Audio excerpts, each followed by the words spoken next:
Hi, so I'm going to show you how to make a flower essence. I'm working with the beautiful yarrow today. So the first key to really making an essence is to communicate with the plant, and hopefully it's already called you and wants to be made into a plant. And it's nice to have had that sort of communication before you start going making medicines. So really connecting in with the plant and having communication around which flowers it wants you to use and maybe any directions on how to make them to begin with.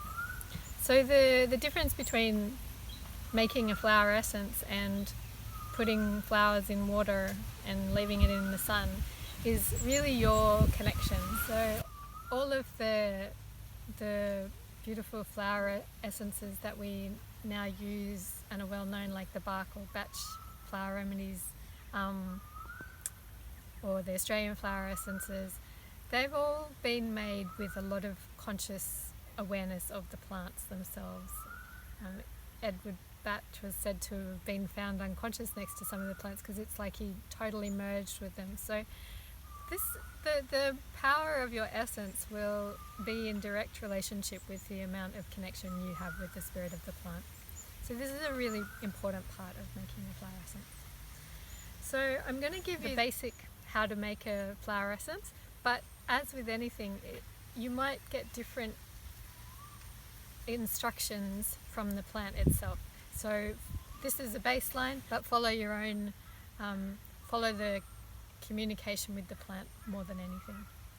So once you've had your first connection with the plant, you'll need a glass bowl of water. You want to get some beautiful natural water, some alive water. This is rainwater.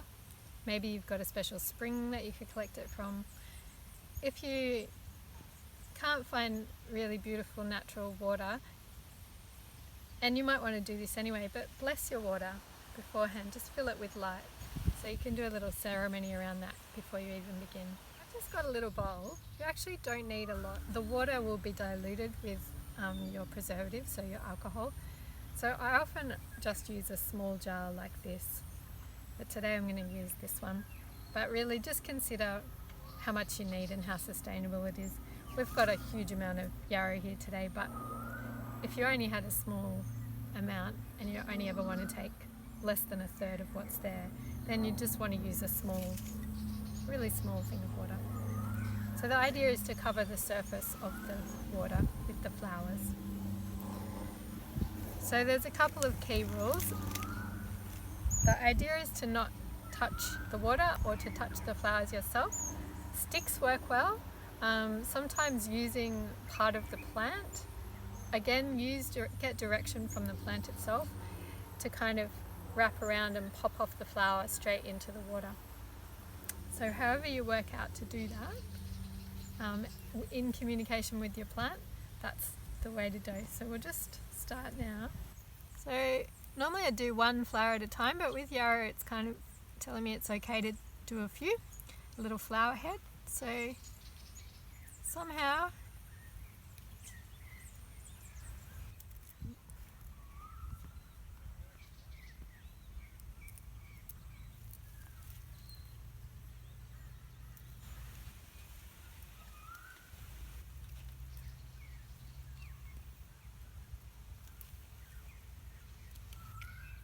So once you've covered the surface of the water with flowers, you leave it in the sun with the plants, preferably near the plants, in full sun. The flowers you want to use are, they're fresh and new and they've just kind of blossomed. So that's how to choose which flowers. So while the essence is in the sun, vague guideline of 4 to 6 hours. However, again, this is up to the plant. Listen to the plant. Some might want to be left overnight for a moon. Some maybe will be done in a couple of hours. And this is not a time to just walk away and abandon your plant. This is the time to really connect in and to get a feel for its essence, its medicine, and why you're creating this now, why you've been called to do it, and what its purpose is going to be. for you and for others if you're going to share it. So we're not just putting flowers in water and then calling it an essence, we're really having deep connection with the plant. So this is the time to do that while it's in the water. And once you've finished, at the allotted time, when the plant's happy, it feels done, it feels ready, then again you use something of the plant, maybe you use a leaf or a stalk that you might find to flick the flowers out. Again, you don't want to touch the water. And then that water becomes the essence, and you add 50% alcohol. So brandy works really well. Just this is to preserve it, because if you leave it just as water, it won't last. So that's when you can see, if I added 50% of alcohol to that, that's a lot of essence. And once you have your diluted bottle, you only need a certain number of drops in another bottle to make your dosage bottle, which is the one that you take. So again, ask the plant what its number is, how many drops does it like to be used as. You know, everything is individual. There's rules, but really listen to the plant, because if we're doing things in direct communication with the plant, a lot more can come of it, a lot more magic unfolds.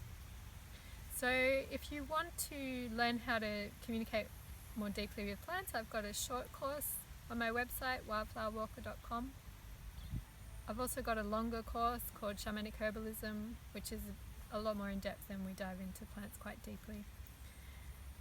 But really it's just up to you. Like, the more that you practice tuning into the plant world and actually listening, the more you'll receive. So that's basically how to make a flower essence. So thanks for watching, and thanks to beautiful Yarrow for being our guide.